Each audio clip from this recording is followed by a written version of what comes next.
Sejumlah bencana silih berganti terjadi di tahun 2024. Bencana hidrometeorologi menjadi musibah yang kerap terjadi tahun ini. BMKG pun telah mengeluarkan peringatan akan adanya cuaca ekstrim di penghujung tahun 2024 karena terjadinya 5 fenomena alam secara bersamaan. Tak hanya itu, di tahun 2024, erupsi Gunung Lewotobi laki-laki di bulan November pun membuat prihatin masyarakat. Lebih dari 11.000 jiwa mengungsi akibat erupsi Gunung Lewotobi laki-laki. Musibah lain yang terjadi di ruas tol pun menyita perhatian di tahun ini.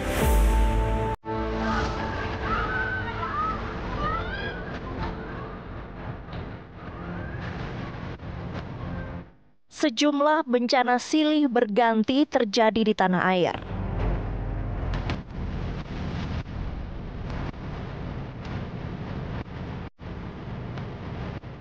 Di akhir Februari 2024, puting beliung melanda wilayah Ranca Ekek, Kabupaten Bandung, dan juga Kabupaten Sumedang, Jawa Barat. Pusaran angin berputar menyapu dan menerbangkan material-material rumah, pabrik, dan juga pepohonan di wilayah ini. Suasana ketika itu sangat mencekam. Puluhan rumah warga dan belasan pabrik rusak akibat terjangan puting beliung ini. Luas area kerusakan mencapai 305 hektar dengan lebar 516 meter.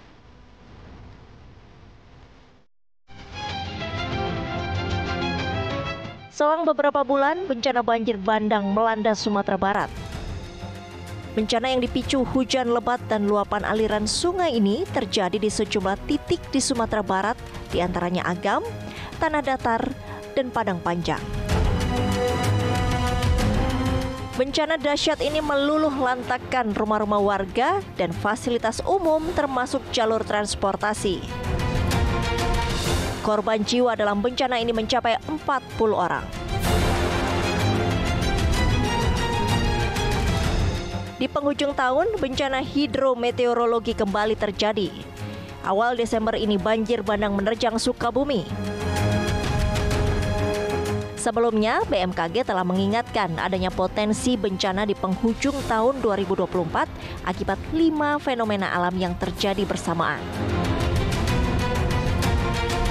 Mulai bulan Desember akan masuk arak-arakan, gerombolan, kumpulan awan-awan hujan yang bergerak dari wilayah Samudra Hindia, terutama di Khatulistiwa, tumbuhnya di sebelah timur Afrika, berarak-arakan bergerak menuju Samudra Pasifik, namun melintasi Khatulistiwa di Kepulauan Indonesia. Sehingga kami memprediksi karena masuk ke Indonesia itu di penghujung Desember, awal Desember, maka mulai bulan Desember inilah selain monsun yang menjelang puncak musim hujan dan juga diperkuat dengan La Nina plus kumpulan awan-awan yang disebut Madden-Julian Oscillation, 3 fenomena ini saling menguatkan. Dan itulah yang mengakibatkan lompatan intensitas curah hujan. Namun, secara sesaat bermunculan bibit-bibit siklon atau sirkulasi siklonik yang justru semakin menguatkan lagi pembentukan awan hujan plus disertai angin kencang dan kilat petir. Ya, MGO tadi juga bisa berdampak pada angin kencang dan kilat petir. Nah, jadi ini semakin meriah ya. Dari hasil analisa BMKG dari tahun ke tahun hingga saat ini, periode ulang fenomena El Nino dan La Nina semakin pendek. Sirkulasi siklonik, bibit siklon dan badai tropis pun semakin sering dengan durasi makin panjang dan intensitas kian kuat.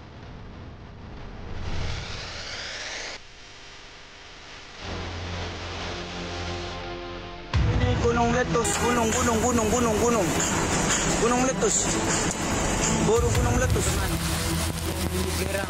Di tahun 2024, Gunung Lewotobi laki-laki yang berada di Flores Timur, Nusa Tenggara Timur memuntahkan laharnya. Erupsi terjadi pada 3 November 2024 menjelang tengah malam dan saat warga tengah terlelap.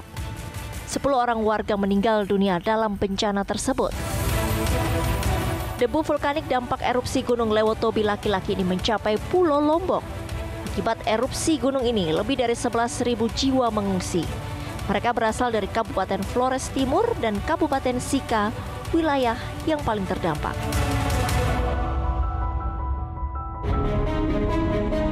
Selain musibah karena fenomena alam, kecelakaan di jalan tol pun menambah rentetan tragedi yang terjadi di tahun 2024. Laka beruntun di ruas tol Cipularang kilometer 92 pada pertengahan November menjadi salah satu yang viral.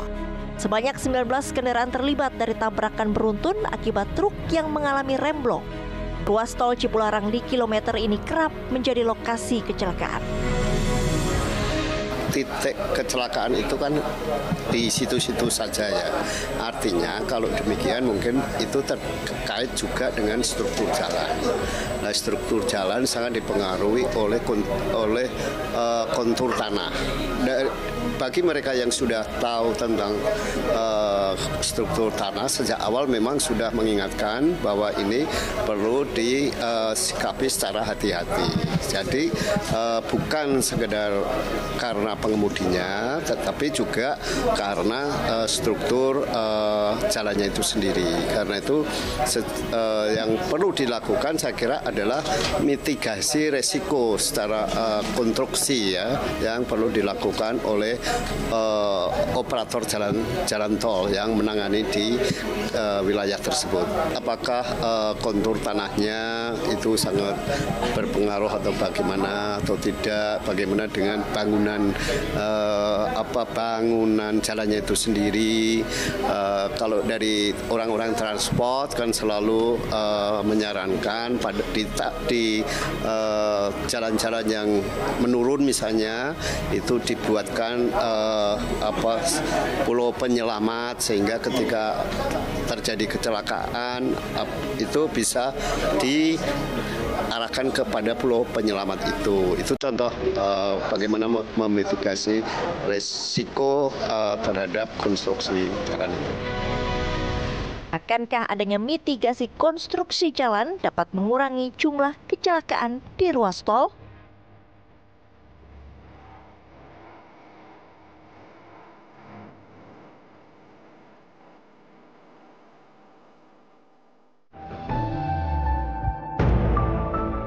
Kami terus mencatat dan menjadi saksi hidup berbagai peristiwa di semua lini kehidupan. Mata Anda pemirsa yang menilai dan menentukan pandangan ke depan. Jejak 2024 tentu akan terus melekat dan mari kita nantikan bersama apa yang akan terjadi di tahun mendatang. Saya Windy Wellingtonia, demikian catatan akhir tahun 2024. Sampai jumpa.